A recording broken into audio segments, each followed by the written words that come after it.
பிரியமானவர்களே, இயேசுவின் நாமத்தினால் உங்களை வாழ்த்துகிறேன். ஏசாயா 3வது அதிகாரம் 10வது வசனம், உங்களுக்கு நன்மை உண்டாகும் என்று நீதிமான்களுக்கு சொல்லுங்கள், அவர்கள் தங்கள் கிரியைகளின் பலனை அனுபவிப்பார்கள்.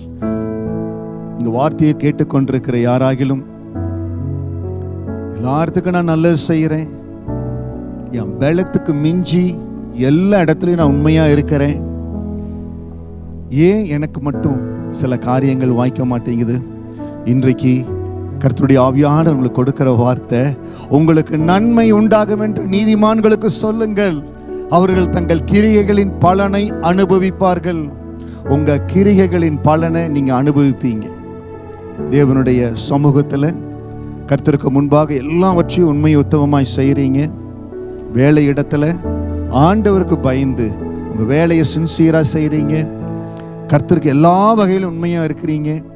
கர்த்தர் உங்கள் கிரியைகளுக்கு தக்க பலனை கொடுப்பார். யார் பார்க்குறாங்களோ இல்லையோ, நான் ஆண்டவருக்கு முன்பாக எல்லாவற்றையும் உண்மையாய் செய்கிறேன், கர்த்தருக்கு பிரியமா இருக்க நான் பிரயாசப்படுகிறேன்.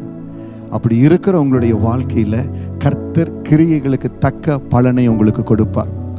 சுனேமியால் எனக்கு நன்மை கிடைக்கும் என்று, எனக்கு ஒரு அற்புதம் நடக்குன்னு சொல்லி தீர்க்கதரிசி எலிசாவுக்கு ஒரு நன்மையை செய்யல.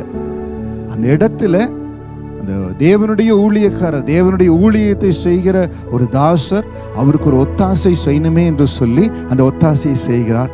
ஆண்டவர் அந்த மகளை அழைத்து அந்த ஊழியக்காரர் மூலமாய் உனக்கு ஒரு குழந்தையை ஆசீர்வதிப்பேன்னு சொல்றார். எதிர்பார்த்து செய்யல. அதே போல நீங்களும் எதையும் எதிர்பார்த்து செய்யல. ஆண்டவருக்காக செய்கிறேன், ஆண்டுடைய ஊழியத்துக்காக செய்கிறேன், தேவனுக்காக செய்கிறேன். அருமையான தேவ பிள்ளையே, ஆண்டவருடைய ராஜ்யத்திற்காக நீங்க எங்க வேணாலும் விதைச்சிருக்கலாம், எந்த சூழ்நிலையில வேணாலும் விதைச்சிருக்கலாம். ஒருவேளை நீங்கள் தேவ சமூகத்தில் விதைத்த உழைப்பு, உங்களுடைய ரத்தம், உங்களுடைய வேர்வை, உங்களுடைய நேரம், உங்களுடைய பலன் எல்லாம் மிகுதியா இருக்கலாம். ஒருவேளை நீங்க அந்த இடத்துல இருந்து மாறி வேலை நிமித்தமாய், ஏதோ ஒரு சூழ்நிலை நிமித்தமாய் வேறு தேசத்துல கூட நீங்க இருக்கலாம்.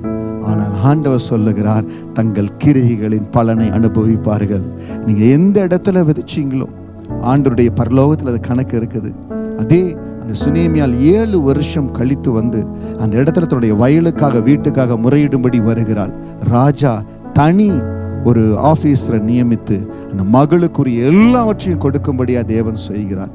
ஆண்டவருக்கு முன்பாக நீங்க செய்கிற நீதியான நன்மையான காரியங்கள், தேவனுக்கு பிரியமான காரியங்கள், ஏழைகளுக்காய் கொடுக்கிறீங்க.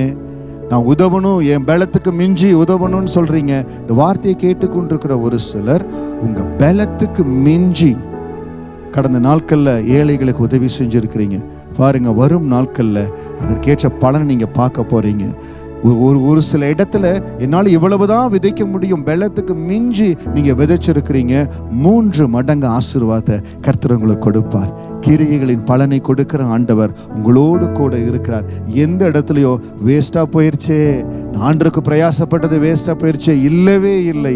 நீங்கள் தேவனுக்கு என்று செய்வது, நீங்க எந்த ஊழியத்துக்கு செஞ்சிருக்கலாம், எந்த ஊழியக்காருக்கு செஞ்சிருக்கலாம், இல்லை ஏதோ ஒரு தேசத்துல ஓடி ஓடி ஒரு சில ஸ்தாபனத்தை கூட செஞ்சிருக்கலாம். அந்த நன்மை எல்லாம் உங்க மேல் இருக்கிறது. நீங்க எந்த இடத்துல தேவனுக்காய் விதைத்திருக்கிறீங்களோ, எந்த இடத்துல தேவனை முன்வைத்து ஓடி இருக்கிறீங்களோ, அந்த பலன் உங்கள் மேலே, உங்க குடும்பத்தின் மேல இருக்கும். அந்த நன்மை உங்களை தொடரும், அந்த கிருபை உங்களை தொடரும். உங்கள் வாழ்நாளெல்லாம் அந்த கிருபை உங்களை பாதுகாக்கும். கர்த்தர் உங்களை போஷிப்பார், பலப்படுத்துவார், ஆசீர்வதிப்பார்.